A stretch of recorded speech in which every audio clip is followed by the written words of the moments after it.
Have you ever visited a website wanting something and got so irritated you left? Did you contact the company with tips on how to fix their website, or did you switch to a competitor or give up altogether? This doesn't just happen with company websites. It can also happen with author websites. Your website could be irritating readers, and you may have no idea, because most irritated readers won't tell you. They're too nice to tell you about what's irritating them. They'll just leave quietly.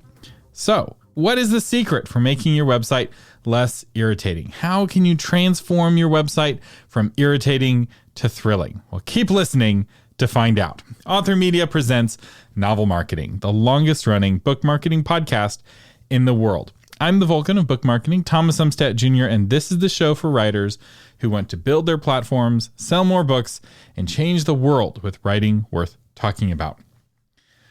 So, how do you transform your website from irritating to thrilling? How do you thrill your readers so much that they want to share your website with others? Well, the answer is actually very simple. Just put your readers' needs first. Build your website for your readers, not for yourself. Readers come to your website for a reason. They want something, and if they can find that thing that they are looking for, they will leave happy. Otherwise, they will leave irritated. This is why getting to know your readers is so helpful and why it's so important. Why I keep pushing. Get to know your readers. Find your Timothy. If you are building your website out of a self-centered place where it's all about you, you're off to a bad start. Instead, see your website as an act of service to your readers. If your website is a love letter to your readers, if it's an act of love for your readers, it will never be irritating. Now that's very big picture. That's very abstract. So let's take it and talk about specific irritations, specific things that irritate readers about author websites and what to do about them. So the first irritation I would like to talk about is that they can't easily buy your latest book. The primary reason readers visit an author website is to buy a book. The most author websites make readers hunt from page to page looking for a way to buy the book. Buying your book should not require the hero's journey. So the most common way that this manifests itself is that the book covers don't click to a place to buy the book. This is the only place you'll ever see this. Everywhere else on the web, if readers see a book cover, they expect to be able to click on that book cover to go to a place to buy the book, especially on sites like Amazon or other bookstores. Whereas on an author website, sometimes they click the book cover and all it does is make the website disappear and all now they see is the book cover. That's not helpful. So instead, turn your book covers into links to a page with buy buttons for your book. If your book only exists on Amazon, if you're indie published and your book only is on Amazon, maybe just send readers straight to Amazon. That's okay. But if your book is available in multiple bookstores, you want to send them to a book page on your website where they can easily see buttons to go to the website they want. Why? Because not all readers like Amazon. Some readers really dislike Amazon for one reason or another. And I will say the free plugin, My Book Table, makes it easy to add buy buttons for multiple bookstores. In fact, you can create a buy button for any bookstore in the world, and this can easily thrill your readers. In fact, it even has a search bar to help find indie bookstores in their area. And I will also say, give your most recent book very prominent placement on your homepage. So every time you launch a new book, means that you need to redesign your homepage. Not the whole website, just update the homepage so that one of the first things people see is a large version of your book cover with a very easy way to buy it. If you just do this, you will be less irritating and you'll sell more books and make your readers more happy.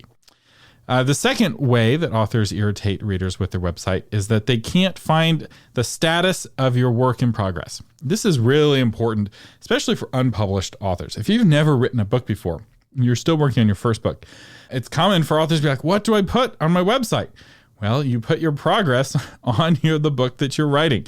This is what readers are looking for. People are hearing you talk about your book. Hopefully you're getting some buzz going as you talk with people and people ask you what you do and you tell them you're writing a book, and maybe a few months later they're like, oh, I wonder if that person finished the book. What's the progress?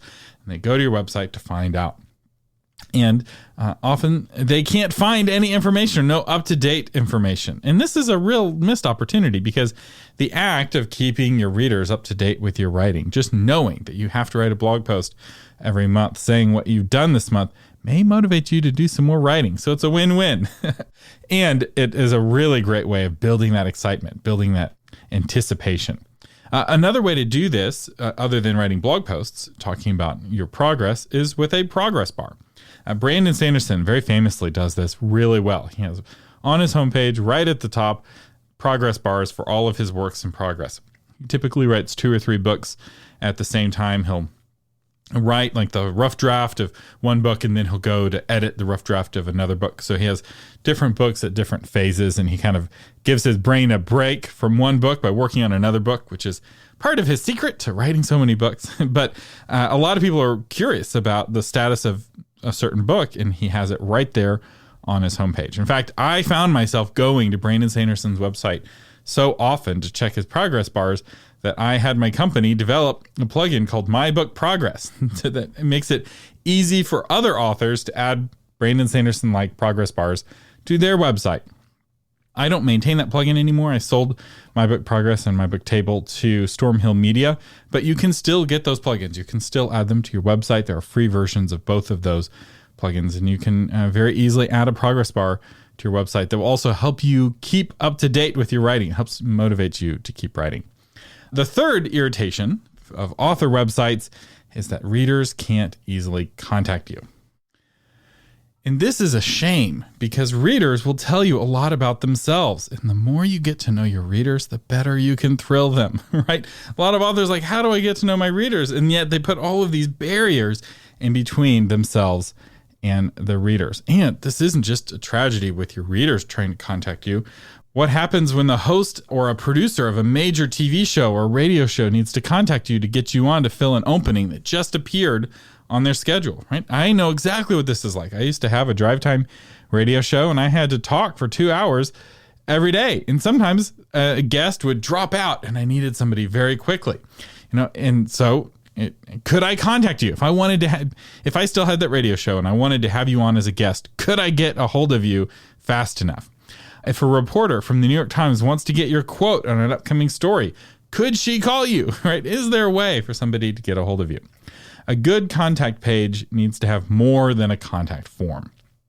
I have at Author Media my mailing address on my contact page, and I get a steady stream of listener books. It's really fun. I enjoy getting books from listeners. I get some really nice notes. It is one of the things that keeps me going, quite frankly, and doing the show for so many years. Like, why is this the longest running book marketing podcast? Well, part of it is I get some really nice real life in my hand notes and books from listeners. And it's really encouraging to see books that were launched because I helped, right? I wasn't the one who wrote them, but I contributed in some small way, and that's very rewarding. Now, I will say that address is not my home address. You can't, if you go there, you'll find that you're at a UPS store. I got a box at a UPS store. I used to have a PO box, but the UPS store allows for FedEx deliveries and UPS deliveries, as well as United States Postal Service delivery. So it's better for receiving packages. And so that's one option, right? If you're wanting to get more reader fan mail, you maybe have an address for them to send it to you. So, and then another way that I have for people to contact me, and I encourage you to have for people to contact you, is a phone number. Now, hold on. Don't freak out. There's a way to do this. I'm not saying you put your cell phone number on your website. Savvy authors are easy to contact and hard to interrupt. So give readers many ways to contact you, but no way to interrupt you while you're writing. So how do you give them a phone number without allowing them to interrupt you? Well, the answer is Google Voice. Google Voice will give you for free a phone number, and you can share that phone number on your website. And if people call it and leave a voicemail, Google will transcribe that audio into text, and you can glance at it very quickly. And so you can see, oh, this is somebody trying to sell me a scam. And oh, this person is from the Washington Post and they want to interview me about my book. I should probably call them back right away. You can also receive text messages to this number. And you can even, if you want to, have that phone number ring through to your cell phone. Or maybe you want it only to ring through to your cell phone for 2 or 3 hours a day. you can set that up. You can set a schedule. So I want it to ring my cell phone during business hours. Otherwise, I want it to go straight to voicemail, or I want it to go straight to voicemail pretty much all the time. Another way to protect yourself from interruptions is to turn off notifications. Turn off Facebook notifications. One of the best things you can do for Facebook is just turn off the notification when somebody likes your content, because that constantly brings you back to Facebook, and it's not very helpful to see that. Turn off email notifications. If Outlook is dinging every 5 minutes, you'll never get any writing done. Turn off any little red circle is an enemy of your productivity. So just spend 5 minutes, turn off all the little red circles, and you'll find yourself far more productive. You'll write more and you'll be a happier person. Those red circles are not designed for you. They're designed for the company creating the little red circles. And every phone, every computer has a way for you to turn those off, or turn them off in most instances. You know, I still have them turned on when my wife texts me, for instance. So some people can still create a notification on my phone or on my computer, but not many people, because I need to focus. I have a lot going on. And I have enough distractions running around with my toddlers. So I don't need more coming from my computer. One other tip when it comes to being easy to contact is make sure you test your contact form on your website from time to time. It's easy to set up a contact form incorrectly and for messages to go into the void, and you never know that they're going into the void. So if you've noticed that you haven't had a reader contact you recently on your contact form, go fill it out. You know, put the name as test person, type in some kind of basic information, put in all that info, and see if the contact form actually appears in your mailbox. When it comes to contact form plugins, I personally use Gravity Forms. And if you have a company building your website, that's probably what they're going to use. That's kind of the gold standard, but it's a little pricey if you're getting it for your own website. And so the free Contact Form 7 is the popular free option for contact forms. And then another thing to put on your contact page is your social media, right? Social media is a good way for people to get a hold of you, and good use of social media is listening to readers, right? They are telling you about themselves. They're telling you about what they want and who they are, and maybe they want to reach out to you by sending you a tweet. Well, that's okay. You don't have to be active on Twitter to receive tweets from readers, and you're not going to get that many if you're not active. So why not? The next irritation for readers is that they can't find your website on Google. I'm often shocked how many authors don't rank for their own book titles on Google. Assuming readers don't quite remember how to spell your name. And basically, there's two kinds of authors in this world. Authors with names that are hard to spell, and authors who have other people with their same name. Those are the only two categories. If you are somebody who your name is easy to spell and there's no one else that you're fighting for your name, you are fortunate indeed. So readers often will search for the book title, because the book title may be a little bit more unique than the author's name. And often when they type in your book title, and you can test this with your book right now, do a Google search for your book title and see what the first result is. Most likely it's not your website, which is a really big missed opportunity. And sometimes it's not your website at all. You're not on any of the top 10 results for your book title as your own website. Why would this be? Why would you not be ranking for your own book title on your own website? Well, the number one reason I've noticed working with authors for the last decade or more, 15 years, I think.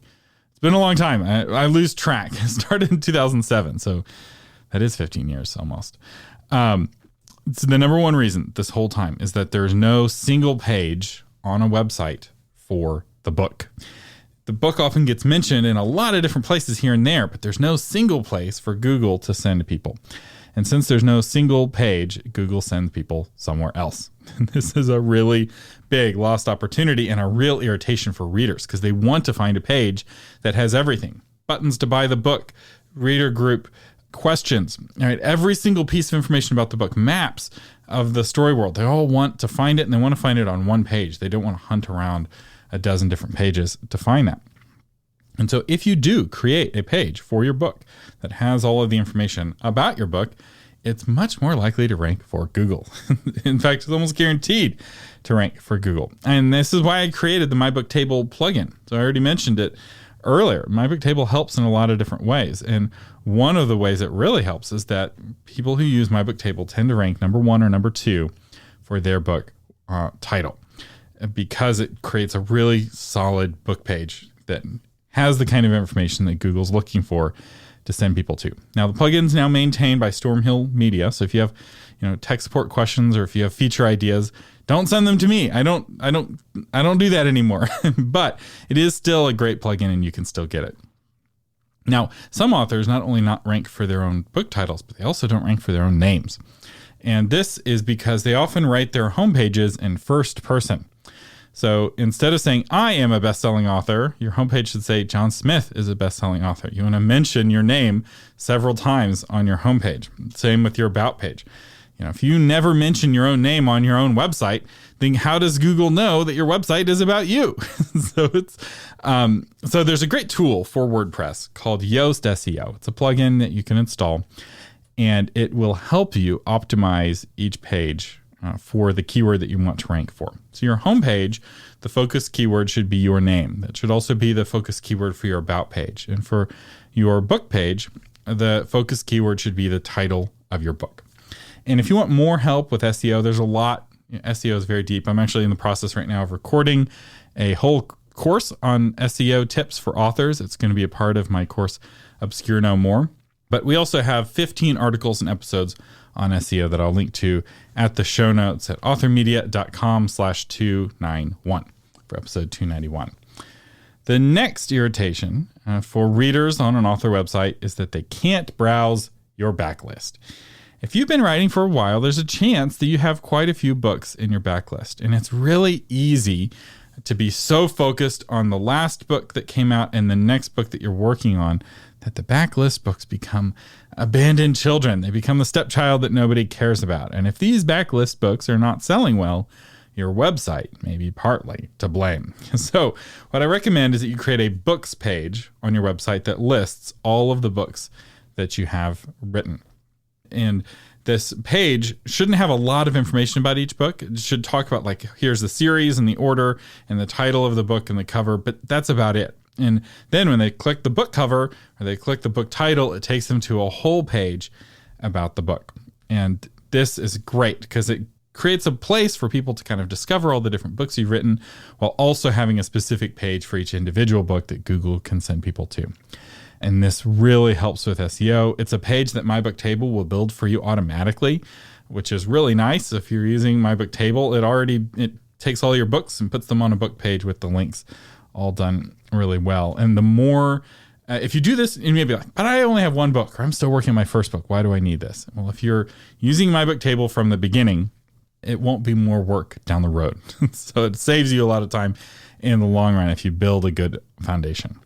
And do make sure that you have your series. If you're writing multiple series or you're writing your books in a series, make sure you have that series order on your website. Because I will say personally, one of the big things I visit an author's website to find is the order of the books in the series. Because as an audiobook listener, I don't get back matter. I don't get the page that says, here's the next book to buy. And Audible does a really terrible job helping me figure out what the next book is. I just binged a whole series of books, and finding the next one was a hassle every time. It was 5 books in the series. And with each one, I didn't know. I had to do research, and the author website wasn't very good, and it was very irritating. And so it was Audible dropped the ball, but the author also dropped the ball. If he'd have had a good website, I would have signed up for his newsletter. I wanted to sign up for his newsletter. After I'd read 5 books, I was excited. I wanted to join his newsletter, and yet he didn't have a good website. There was no way to join the newsletter, which was a shame. And yet you are all benefiting. My irritation has led to this episode. So like I said, the My Book Table plugin will help you with this. And if you want to see it done well, Liz Curtis Higgs has a really good books page where you can browse her backlist. And I'll have a link to that in the show notes. Another irritation for readers is that they can't find a high definition image of you, your book, or your map. Now, this is another personal pet peeve of mine. I don't do a lot of pet peeve episodes, but this, I guess, is turning into that. But hopefully it's helpful to you. So I listen to a lot of science fiction and fantasy books on audio, and it frustrates me when I can't find a high resolution map of the story world. And, sometimes the only way to get a map is to buy a paper copy of the book. And even then, you get this tiny map. Big stories deserve big maps. And the best way to deliver a big map is on the internet. So put a big map for your story world on your website. You already have the map. It's not hard to add it. And you know you've got a good sized image when I can pinch and zoom on my phone to see the specific part of the map the story is taking place right now. That's great. If you will do that, you will make listeners like me very happy. And for bonus points, create a whole blog post of all of the different maps for your book. You don't have to have just one, especially once it's online. You're not limited with printing technology. You can have a map of the world. You can have a map of the city. You can have a map of a castle or a floor plan for a house. All of this can be really helpful and really interesting. And a good example of doing this well is Jill Williamson. I'll link to a blog post that she wrote. She's got maps of the world, maps of the different countries of her world, maps of the cities, floor plans of towns. She even has a few battle maps where the formations are laid out. It's really fun, and it makes me want to read the book. So it's a well done page of maps and a really great use of an author blog. Now, in preparation for this episode, I asked a question on authormedia.social asking listeners like you for their irritations as readers when they go to author websites. And I think this may become a practice for all of my future episodes. So if you're not on authormedia.social, you really need to sign up. It doesn't cost you any money and allows you to influence what I talk about on the podcast. And as listener Harley said, I don't like it when they don't have a photo that I can use in a blog post. And oh my goodness, Harley, I have this same irritation when I'm doing a presentation and I want to talk about an author's book. Or if I'm writing a blog post and I want to talk about an author's book, I want to be able to find a really good, high quality version of that book cover. And I want to find a good, high quality version of that author's headshot.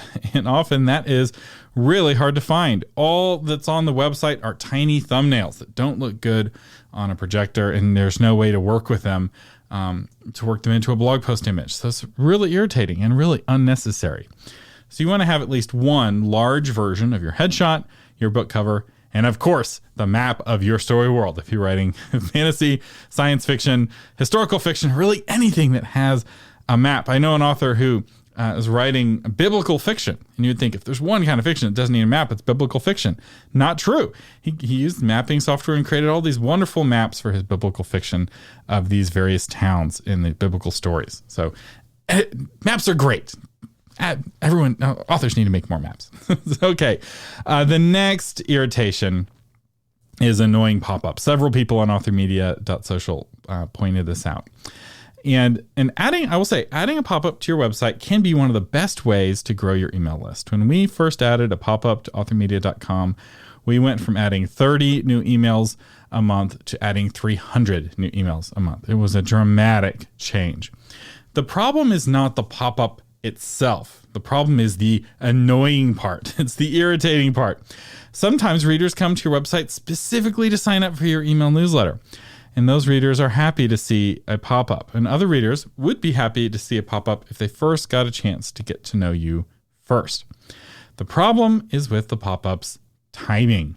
A pop-up that pops up immediately is annoying. No one is ready to act that soon. No one knows you yet. They came looking for something. They need a chance to find the thing they're looking for. They need a chance to make sure they're on the right website. So don't have your pop-up pop right away. You need to let someone get to know you before you can ask them out on a date. Ask them to join your email list. They won't sign up for your email list until they trust you, and they can't trust you until they first get to know you. So the key with a good pop-up is to put it on a timer. Pop-ups work, but they only work if you put them on a timer. I recommend at least 30 seconds and maybe 45 seconds before the pop-up pops. And then don't pop it in the middle of the page necessarily. Pop it in the corner. Pop it along the bottom of the page. This will reduce reader frustration, reader irritation, and increase your sign-up rate. And I use Bloom, and it's also what I recommend. It's a part of the Divi framework. So when you get the Divi theme for WordPress, it comes with Bloom included, which is amazing because Bloom's top competitors are like $10 a month or $20 a month. Whereas when you get Divi one time, you get it for a lifetime. And you get Bloom for a lifetime too.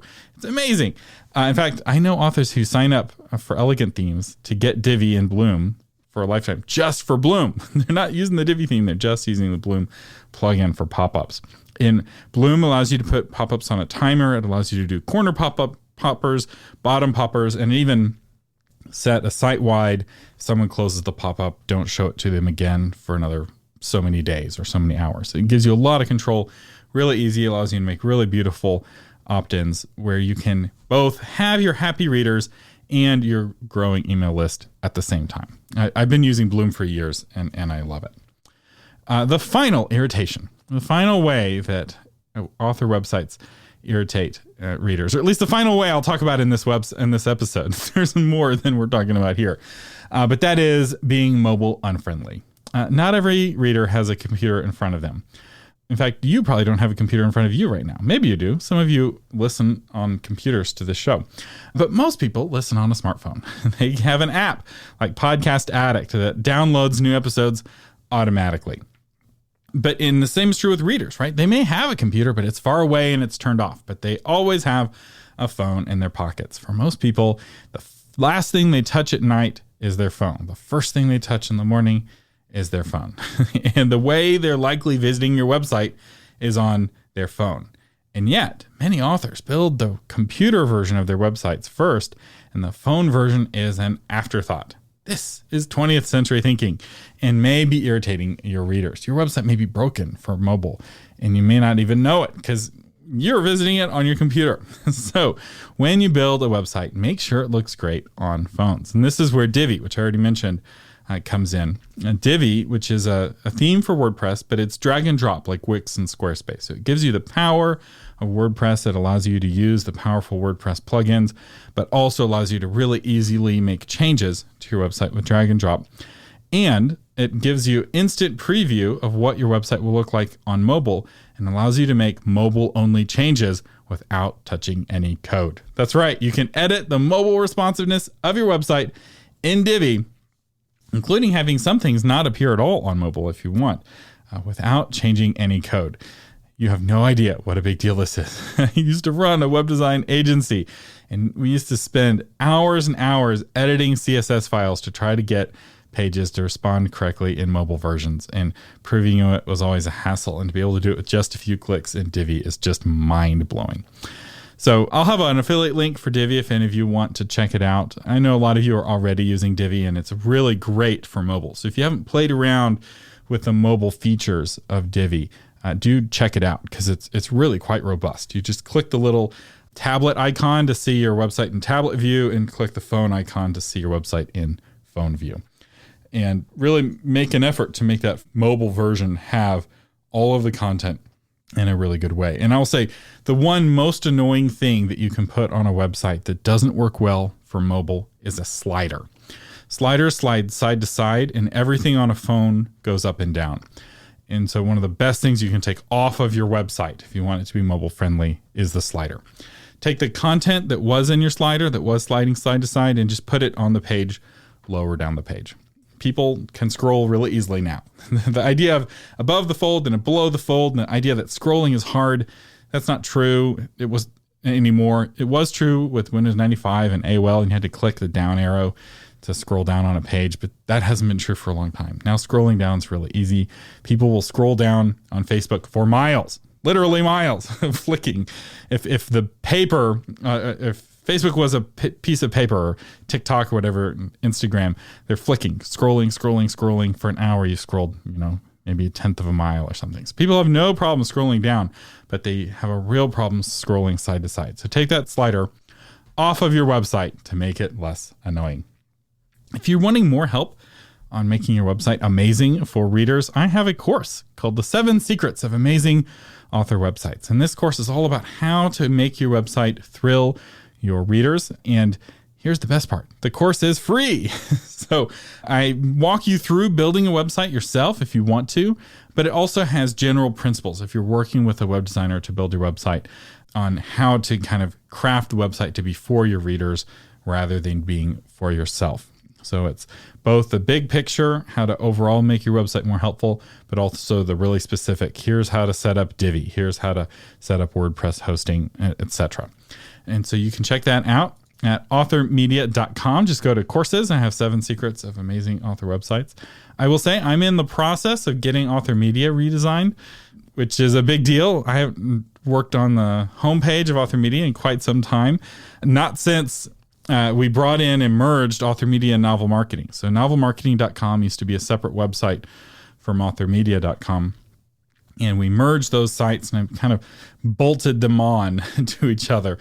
And now I'm in the process of doing a redesign where everything will be hopefully more integrated and easier to use, and where you can find older posts and older episodes a little bit easier. So I'll probably be sharing some things on authormedia.social as we're working and letting you know as the new website is coming. I'm trying to practice what I preach. And I do want your feedback. If you find my website annoying, do let me know. Be the exception. Let me know how I can make the authormedia.com website a better service to you, my listener. And I just want to say thank you to all of you who listen to the show, and especially to those of you who support the show on Patreon.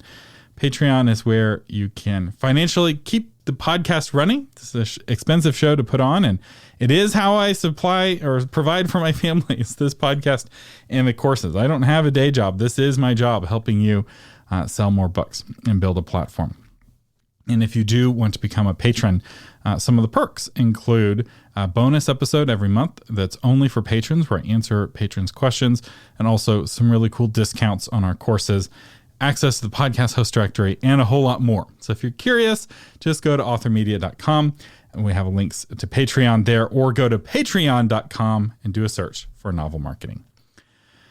The Novel Marketing Podcast is a production of Author Media, and this episode's audio was edited by William Umstattd. The blog post is by Shauna Letelier, and I am Thomas Umstattd Jr., your host. To find the blog post version of this episode, go to authormedia.com/291.